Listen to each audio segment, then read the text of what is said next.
We're back and you're watching On Location TV with my guest today, Lynn of Cara. Now, when we went on break, went through talking about what Cara means, the vision of Cara. I want you to start it off again and tell us what Cara is and what that means. Cara is a community animal rescue and adoption. We are Mississippi's largest no-kill animal shelter. We take in animals from people that can no longer take care of their animals, neglected animals, animals that people have found. Right. People lose their homes, they're foreclosed, and they can't take care of their animals anymore. Okay. And we take them in. That's how we get our babies. Now, we touched a little bit earlier talking about the foster care program that you have out there. So tell us a little bit more about that. If a person comes in that maybe can't volunteer on site and they want to be a part of the foster program, how is that set up? Tell us about that. What we do, we're always looking for people to foster. A lot of times we stay so full that we can't take in all the animals, so we look for foster homes for them, and we pay for the spays, neuters, to get them updated on shots. We do a lot of transports to the New England states, and until we can get the dog adopted, they take care of them in their home, and we provide all the medical expenses for them. Okay, so you all do now I've seen it on the Animal Channel about that, about going from state to state, so you all participate in that as well? Yes, we do. We've been doing it for years and years. The New England states up in Vermont and Connecticut and New Hampshire have such wonderful spay and neuter laws. Their shelter may have 4 or 5 puppies, and so this really helps some of the southern puppies to get homes up in the New England states. Oh, okay. Well, that's great. Now let's talk about briefly for a second the needs of the animals that come into the shelter. They all may not be healthy. Right. They may need surgery. They may need this or that. Talk about that for a second. We just had a little dog come in the other day named Hannah. They found her down the road, and at first when you looked at her, she looked healthy, and then on her arm, where she should have had a paw from the elbow down, was a nub, and the skin was breaking. We had to take her to the vet. The leg was completely amputated. She's about 9 to 10 weeks old, and it's very costly for things like that. But now she's running around the shelter on 3 legs, and we hope to find her a home. Right. There's a lot of dogs like that. We had a mama cat. Had kittens in her that were dead. We had to take her to the emergency clinic. She had to have an emergency cesarean section and then a spay. The babies inside were dead already.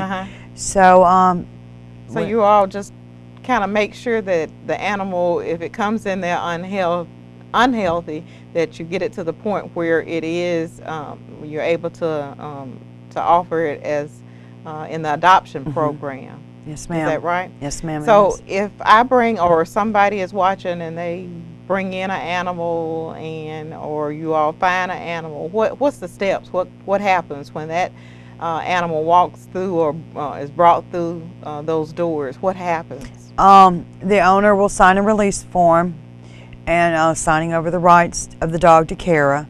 Then the first thing we do is we find out from the owner if it's had shots, spayed or neutered. We'll, if it hasn't, we get its shots. We'll check it over, bathe it, make sure there's no fleas or ticks, see if there's any medical conditions showing. And if there is, we'll get him to the vet, get the medical conditions taken care of. We get him spayed and neutered just as soon as we can, and give him a fluffy bed. Right. And some food and some water and some love. Oh, okay. Now I know that you all have a wish list, because as we said earlier, that you all are not funded by the state. Federal is through the help of people, the community, and different other avenues. Let's talk about the wish list that you all have. Now, it's a long list. And we want to make sure that the public know that, again, if they can't come in and volunteer, there are some things that they can do. Talk about that wish list and what's on that list. Start with the big or the small. I guess I'll start with the big. We got half of our building done in new kennels. Uh-huh. One of our wishes is to do the other 2 lines in new kennels. We have them sitting up on mason blocks, Uh-huh. things like that. The mason blocks to be donated, the concrete, some kennels to make the environment better for the animals. Right. It make it cleaner, easier to clean, and more sanitary for them. We need a new roof. Right. Okay. Our roof leaks in several spots. We do the best we can with it. We always need dog food, cat litter, collars, copy paper, financial donations to pay our vet bills. Our expenses are right at $1,000 a day. Okay. Okay. Oh my gosh. Yeah. So you need a little of everything. A little of everything. And if someone is watching and want to make a donation, they can go online and go to the website. They can go online. What is that website? It's Cara at Cara1Seg2.org. Okay. And they can send it directly, 960 North Flag Chapel Road. They can send it a check in the mail, or they can come in person where they can get a thank you in person. So if someone wants to come and just take a look at Cara, just want to come in and just walk around and visit with the animals or talk with some of the staff in general about what you all do, is that possible? Yes, ma'am, it is. We are open for visitation Monday, Tuesday, Friday, and Saturday from 12 noon to 5 for, to visit with the animals. We do make appointments on other days, but to come in and to just talk and see what's going on with us, you're welcome to come in anytime. Okay, okay. Now, we're going to switch and go to the last segment and bring on a special little puppy that was introduced to us back in January. And it was at a time when an animal cruelty bill was before the Senate. And this bill is Senate Bill 2623. Of course, this is not the first time that this bill has been introduced and died in the Senate. But this time something different happened. I don't know what took us so long to figure out that this was needed here in the state of Mississippi, being only, I believe, like 4 states that did not have this bill. Can you talk about that just a little bit? Well, everyone knows that animal cruelty is out there, and abuse and neglect. But I think this year, when it was time for the bill to come up, there was a face put with it. What happened with this little guy is terrible, but all things kind of come together for a reason. Right. And St. Francis was brought to us at the time that this bill, and it has put a face with this bill, and it's made people more aware, because there he is, and there is a true case of neglect. Right. Now, how did he come to you all? What's the story behind Francis? A gentleman called us late on a Friday night and said he had found a little puppy in a box, and if he could get it to us. And my boss, Miss Janet Madden, said yes, and he said he couldn't get there till Saturday morning. Saturday morning, he brought this little guy to us, and he was completely in a coma. He stayed that way for 3 days. We couldn't get him to the vet Saturday. We got him there first thing Monday morning, and he was hours from death when we got him.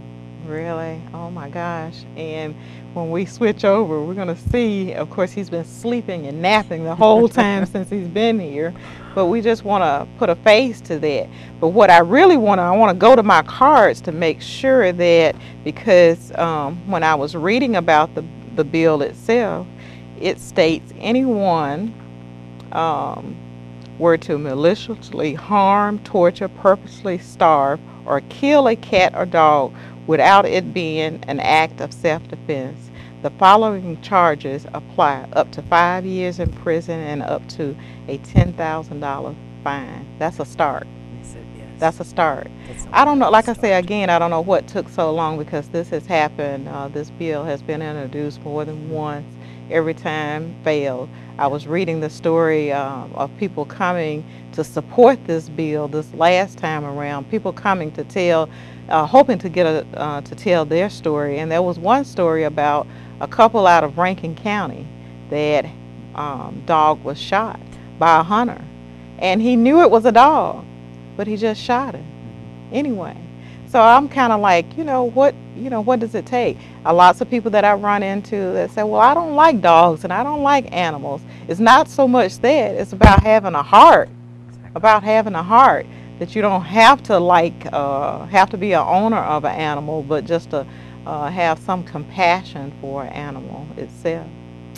Now, there's so much else I want to talk about, but we're going to switch over. We're going to go on break. They're saying wrap it up. We're going to go to the last segment, and we're going to switch over. And I appreciate you coming back, Thank you. coming to us today to talk about care, and I want you to come back. Yes.